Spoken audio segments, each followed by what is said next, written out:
বিএনপির ভূমিধস বিজয় এবং একই নির্বাচনে প্রধান বিরোধী দল হিসেবে জাতীয় পার্টির পরিবর্তে জামাতের ভূমিধস বিজয় রীতিমতো বিস্ময়কর। বিএনপি 200-র উপরে সিট পেয়েছে, জামাত প্রায় 80টার উপরে, প্রায় 80টার মতো সিট পেয়েছে। জাতীয় পার্টি সহ অন্যান্য যে সকল স্বতন্ত্র প্রার্থীরা মাঠে দাঁড়িয়েছিলেন প্রায় সবাই গোহারা হেরেছে। আমরা আওয়ামী লীগে যারা খুব বড় একটি রাজনৈতিক দল, শৃঙ্খলাবদ্ধ রাজনৈতিক দল এবং ডেডিকেশন যাদের রয়েছে এই দলের প্রতি, এই সম্পর্কে যারা উচ্চ আশা পোষণ করতাম, আমরা ধারণা করতাম যে শেখ হাসিনার হুকুমের বাইরে, জয়ের হুকুমের বাইরে আওয়ামী লীগের একজন সিঙ্গেল ভোটার ভোট কেন্দ্রে যাবে না। কিন্তু বাস্তবতা হলো যে সকল একেবারে সন্দেহ অবিশ্বাস দূর করে দিয়ে এই নির্বাচনে যত সংখ্যক ভোটার ভোট কেন্দ্রে উপস্থিত হয়েছেন এবং যেভাবে শান্তিপূর্ণভাবে ভোট দিয়েছেন, ভোটে অংশগ্রহণ করেছেন, সেটা আওয়ামী লীগ যদি সঠিকভাবে গ্রহণ না করে এবং এই নির্বাচনের ফলাফলকে যদি আওয়ামী লীগ তাদের আত্মসমালোচনার হাতিয়ার হিসেবে তারা মূল্যায়ন না করে,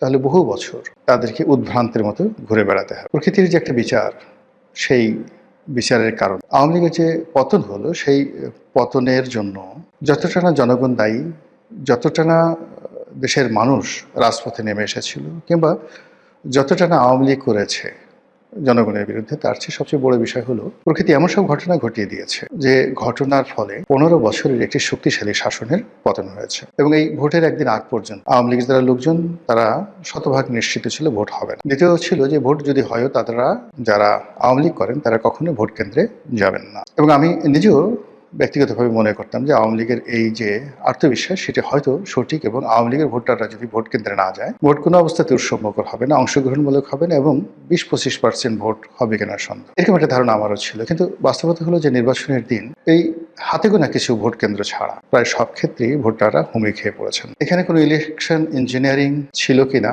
আল্লাহ ছাড়া বলতে পারবে না, কিন্তু আমরা দৃশ্যত শান্তিপূর্ণভাবে হয়েছে এবং বাংলাদেশের ইতিহাসে এত কম মারামারি, এত কম গন্ডগোল এবং হানাহানি ছাড়া একটি সুন্দর নির্বাচন কল্পনায় করা যায়। তো সেই দিক থেকে বিএনপির বিজয়, তারেক রহমান সাহেবের প্রধানমন্ত্রী হওয়া, এইগুলো যদি আপনি আওয়ামী লীগের একদম শেষ কয়েকটি বছরের কথাবার্তার সঙ্গে তুলনা করেন, তাহলে বুঝতে পারবেন যে তাদের মধ্যে কতটা মনোবেদনা তৈরি করেছে। তারা কোনো অবস্থাতেই তারেক রহমান সাহেবকে কোনো রাজনৈতিক ব্যক্তিত্ব মনে করতেন না। স্বয়ং প্রধানমন্ত্রী শেখ হাসিনা থেকে শুরু করে তার যারা লোকজন রয়েছেন তারা মনে করতেন যে অর্বাচীন বালক, এর দ্বারা কোনোদিন নির্বাচন করা সম্ভব হবে না, দেশ পরিচালনা তো দূরের কথা, দল পরিচালনা করাও সম্ভব। এবং তাদের সেই তুচ্ছতাচ্ছিলের কারণে তারেক রহমান সাহেবের যতটুকু না যোগ্যতা আছে, আওয়ামী লীগ করতো কি সেই যোগ্যতাটাকে আরও 99% কমিয়ে মাত্র 1% তার সেই যোগ্যতার নম্বর দিয়ে তাকে সেভাবে মূল্যায়ন করতেন। উঠতে বসতে গালাগাল, জিয়াউর রহমানকে গালাগাল, বেগম জিয়াকে গালাগাল। জিয়াউর রহমান পাকিস্তানের চর ছিলেন, তারপর তারেক রহমান সাহেবের হাওয়া ভবন,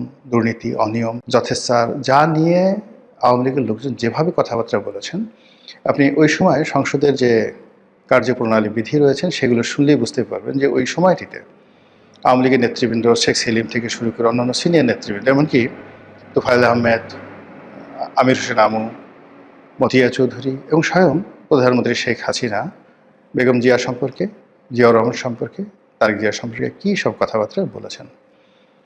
বাস্তবতা হলো যে এই প্রকৃতি এরকম একটা, যাকে বলা হয় অধিক্ষেত্র, এখানে সব কর্মেরই সমান প্রতিক্রিয়া রয়েছে। 2001 সন থেকে 2006 সন পর্যন্ত বিএনপি আওয়ামী লীগের সঙ্গে যে কাজগুলো করেছে, প্রকৃতি তাদেরকে ফিরিয়ে দিয়েছে। আবার 2009 থেকে 2025 পর্যন্ত আওয়ামী লীগ যে কাজগুলো করেছে বিএনপির প্রতি, সেই কাজের প্রতিদানও প্রকৃতি প্রথমত বিএনপিকে দিয়েছে, দ্বিতীয়ত আওয়ামী লীগকে দিয়েছে। আওয়ামী লীগ এখন কী করবে? তারা যতবার শুনবে যে প্রধানমন্ত্রী তারেক রহমান জাতির উদ্দেশ্যে ভাষণ দেবেন, প্রধানমন্ত্রী তারেক রহমান ভারত ভ্রমণে যাবেন, আর বিমানবন্দরে তাকে অভ্যর্থনা জানানোর জন্য স্বয়ং নরেন্দ্র মোদী উপস্থিত, এ দৃশ্য যখন শেখ হাসিনা দেখবেন, তার লোকজন দেখবেন, তাদের কেমন লাগবে, কতটা কষ্ট তারা পাবেন। তারা কি তারেক রহমান সাহেবের যে সাহায্য, সহযোগিতা, অনুকম্পা, এগুলো নিয়ে বাংলাদেশে আসবেন, রাজনীতিতে পুনর্বাসিত হবেন? অথবা তারেক রহমান সাহেব যদি তার উদারতা ভুলে গিয়ে প্রতিহিংসা পরায়ণ হয়ে ওঠেন আওয়ামী লীগের মতো, এবং আওয়ামী লীগের লোকজনদেরকে তিনি তার গতানুগতিক বাংলাদেশের যে ট্রেডিশন, সেই ট্রেডিশন অনুযায়ী শাস্তি দেন, মামলাগুলো চালিয়ে নেন, যেগুলো আইসিটিতে মামলাগুলো চলছে সেই মামলাগুলো তিনি চালিয়ে নেন, এবং আওয়ামী লীগ যেভাবে বলতো 91-এর সময় যে মামলাগুলো হয়েছিল বেগম জিয়ার বিরুদ্ধে, তারেক রহমান সাহেবের বিরুদ্ধে সেই মামলাগুলো আওয়ামী লীগ চালিয়ে নিয়েছিল এবং বলছিল আমরা তো এই মামলাগুলো দেইনি। এই মামলাগুলো ১/১১ সময়টিতে যারা সেনা শাসক ছিলেন তারা দিয়েছেন। তো এখনও যদি তারেক রহমান সাহেব বলেন যে শেখ হাসিনার বিরুদ্ধে, আওয়ামী লীগের বিরুদ্ধে আমরা তো কোনো মামলা দেইনি, এই মামলাগুলো ডক্টর মোহাম্মদ ইউনূসের জমানায় হয়েছে, আর এখন বাংলাদেশের কোর্ট কাছারি স্বাধীন বিচার ব্যবস্থা রয়েছে, আমরা তো সেই বিচার ব্যবস্থায় হস্তক্ষেপ করতে পারি না। অর্থাৎ শেখ হাসিনার মুখের ভাষাগুলো, আইনমন্ত্রী আনিসুল হকের মুখের ভাষাগুলো যদি এখন তারেক রহমান সাহেব অনুকরণ করেন, একই কথা বলেন, তাহলে আওয়ামী লীগের জন্য কী পরিস্থিতি হবে। ১ ২ নম্বর হলো যে গত অল্প কয়েকদিনের মধ্যে আমরা তারেক রহমান সাহেবের বাংলাদেশে আগমন যত দ্রুত তিনি সিদ্ধান্ত নিয়েছেন এবং দেশে আসার পর তিনি যেভাবে নিজেকে উপস্থাপন করেছেন এবং যতটা পরিশ্রম করে সারা বাংলাদেশ চষে বেরিয়েছেন, এতে নিশ্চিত করে বলা যায় যে ২০০১ সনের তারেক রহমান সাহেব এবং ২০২৫ সনের তারেক রহমান সাহেবের মধ্যে আকাশ এবং পাতাল পার্থক্য। অন্যদিকে ২০০৯ সনের শেখ হাসিনা কিংবা ২০২৫ সনের সজীব ওয়াজেদ জয় বা আর তারেক রহমান সাহেব এক জিনিস নয়।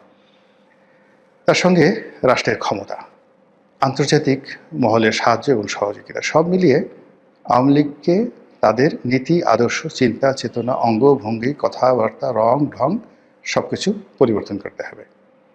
আদারওয়াইজ এই রাজনীতিতে তাদের ফিরে আসাটা সুদূর পরা হতো। ধরুন তারেক রহমান সাহেব তো প্রায় ১৭ বছর পরে এলেন। এখন জয় যদি ১৭ বছর পরে আসেন, জয়ের বয়স এখন প্রায় ৫৫ বছর। ১৭ বছর পরে জয়ের বয়স কত বছর হবে? ৬৫, ৭০, ৭২ বছর বয়স। ১৭ বছর পর শেখ হাসিনা কতদিন থাকবেন? আল্লাহ তো ন্যায় বিচারক।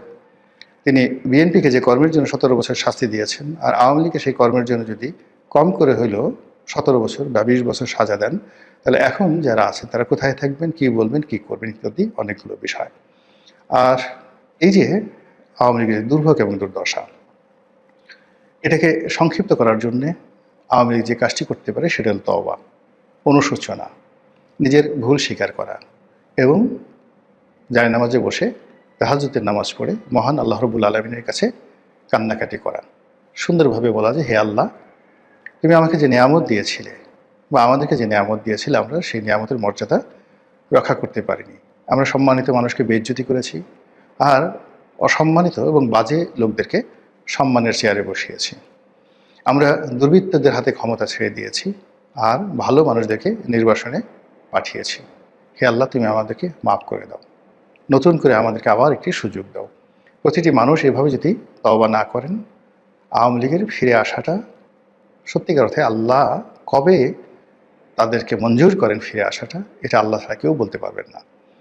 অন্যদিকে বিএনপির যারা কর্তা ব্যক্তি, এই ভূমিধস বিজয়ে তারা যদি উদ্বেলিত হয়ে যান, তারা যদি আওয়ামী লীগের মতোই আচরণ করেন এবং তারা যদি ক্ষমাকে উদার্য হিসেবে না নেন এবং একটি বাংলাদেশ বিনির্মাণে যে সকল পক্ষের সাহায্য এবং সহযোগিতা দরকার, এই উদার মনোভাব যদি পোষণ না করেন, তাহলে আল্লাহ ১৭ বছর পরে তাদেরকে যে নিয়ামত দিয়েছে, এই নিয়ামত নিয়ে নিতে বা ছিনিয়ে নিতে আল্লাহর ১৭ সেকেন্ড সময় লাগবে না।